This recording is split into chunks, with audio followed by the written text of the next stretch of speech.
Selamat datang di video pembelajaran Universitas Bina Sarana Informatika.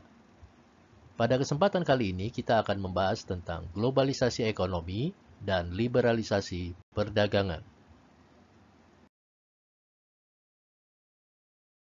Globalisasi merupakan satu proses untuk meletakkan dunia di bawah satu unit yang sama tanpa dibatasi oleh sepadan dan kedudukan geografis sebuah negara. Perkembangan media komunikasi seperti internet, media elektronik, dan teknologi cyber memungkinkan perhubungan di antara sebuah negara dengan negara yang lain, dan perhubungan sesama manusia dapat dilakukan dalam tempo yang singkat. Globalisasi ekonomi biasanya dikaitkan dengan proses internasionalisasi produksi, perdagangan, dan pasar uang. Globalisasi ekonomi merupakan suatu proses yang berada di luar pengaruh atau jangkauan pengawasan pemerintah karena proses tersebut terutama digerakkan oleh kekuatan pasar global, bukan oleh kebijakan atau peraturan yang dikeluarkan oleh sebuah pemerintah secara individu.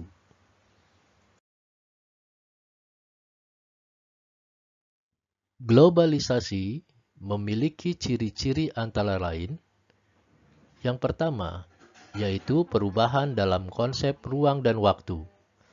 Perkembangan barang-barang seperti telepon genggam, televisi satelit, dan internet menunjukkan bahwa komunikasi global terjadi demikian cepatnya.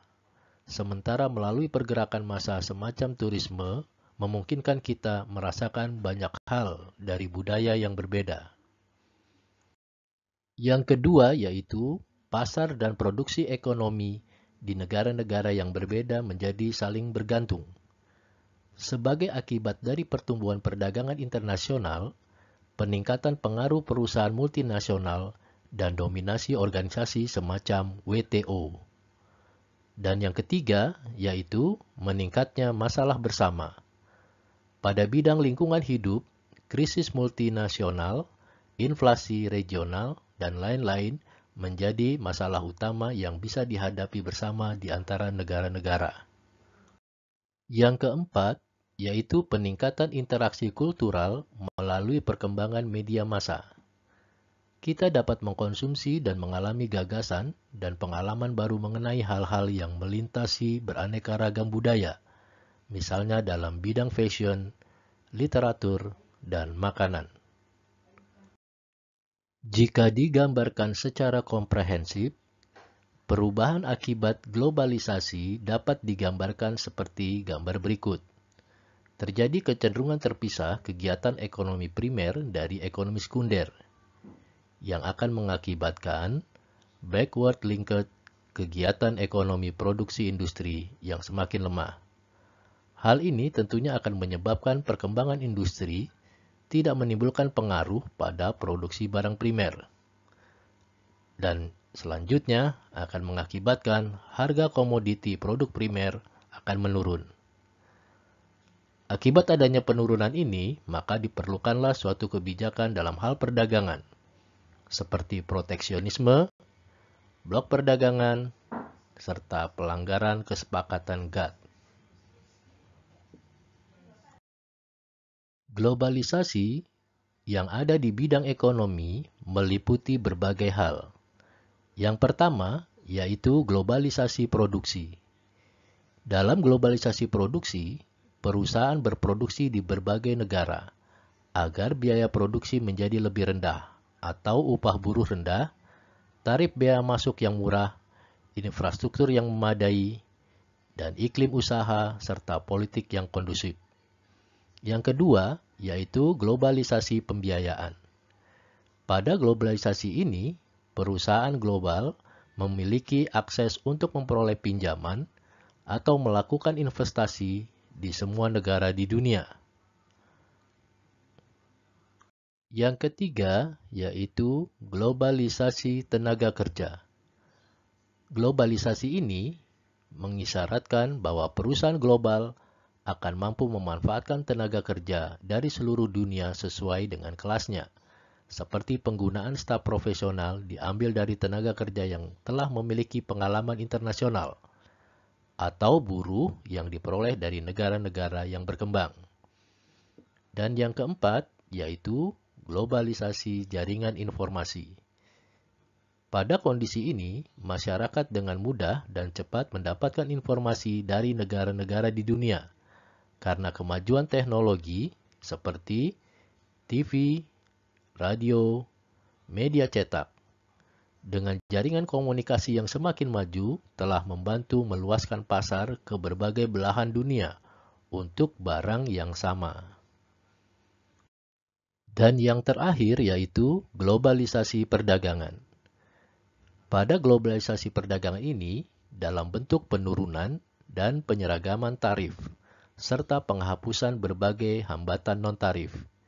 Dengan demikian, kegiatan perdagangan dan persaingan menjadi semakin ketat dan fair.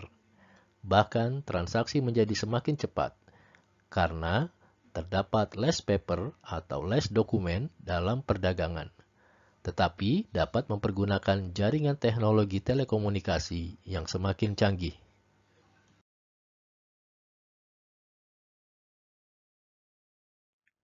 Dampak atau efek dari globalisasi dapat diuraikan sebagai berikut. Yang pertama, akibat perdagangan luar negeri yang bebas mengakibatkan negara berkembang tidak dapat menggunakan tarif yang tinggi untuk melindungi industri yang baru berkembang atau diistilahkan dengan infant industry. Dan hal ini tentunya akan menimbulkan hambatan untuk memajukan sektor industri domestik. Yang kedua, dampak dari globalisasi adalah ketergantungan kepada industri perusahaan multinasional yang semakin meningkat. Yang ketiga, yaitu globalisasi cenderung menaikkan harga barang-barang impor, sehingga ekspor tidak berkembang atau barang tidak bersaing. Tentunya, hal ini dapat memperburuk dari sistem neraca pembayaran di negara tersebut. Dampak yang keempat dari globalisasi ekonomi yaitu pembayaran neto pendapatan faktor produksi dari luar negeri cenderung mengalami defisit.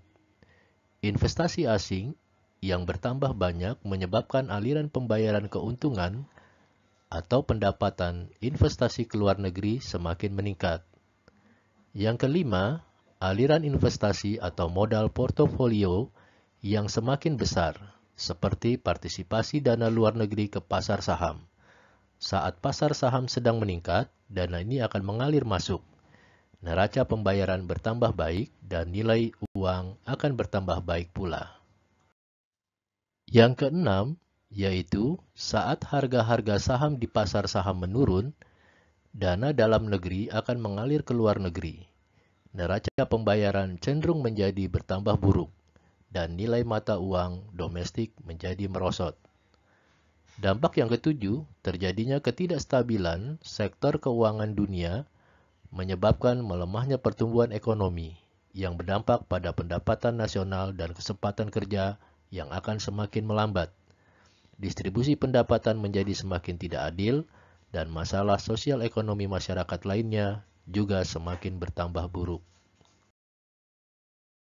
Bahasan selanjutnya yaitu tentang liberalisasi perdagangan. Perdagangan dunia internasional secara umum dibangun berdasarkan pemikiran keunggulan komparatif dan daya saing yang berbeda antar negara. Dapat meningkatkan efisiensi penggunaan sumber daya yang langka, sehingga bisa mewujudkan tercapainya tingkat kesejahteraan dunia yang lebih baik. Liberalisasi perdagangan dapat diartikan sebagai kebijakan mengurangi atau bahkan menghilangkan hambatan perdagangan, baik tarif maupun non-tarif, dalam rangka meningkatkan kelancaran arus barang dan jasa antar negara.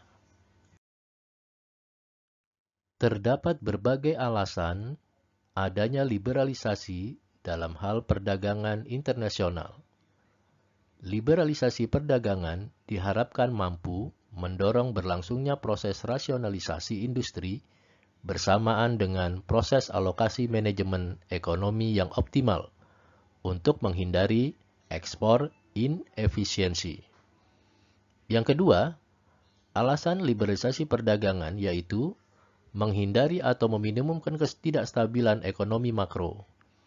Kebijakan proteksi yang disertai oleh adanya kurs mata uang yang tidak realistis atau overvalue currency yang dapat mengakibatkan foreign exchange bottlenecks. Dan yang ketiga, alasan dari liberalisasi perdagangan adalah untuk mendorong berlangsungnya proses produksi dalam skala penuh dengan perluasan produksi untuk kebutuhan ekspor. Demikian tadi bahasan kita mengenai globalisasi ekonomi dan liberalisasi perdagangan. Sampai jumpa pada video pembelajaran selanjutnya. Terima kasih.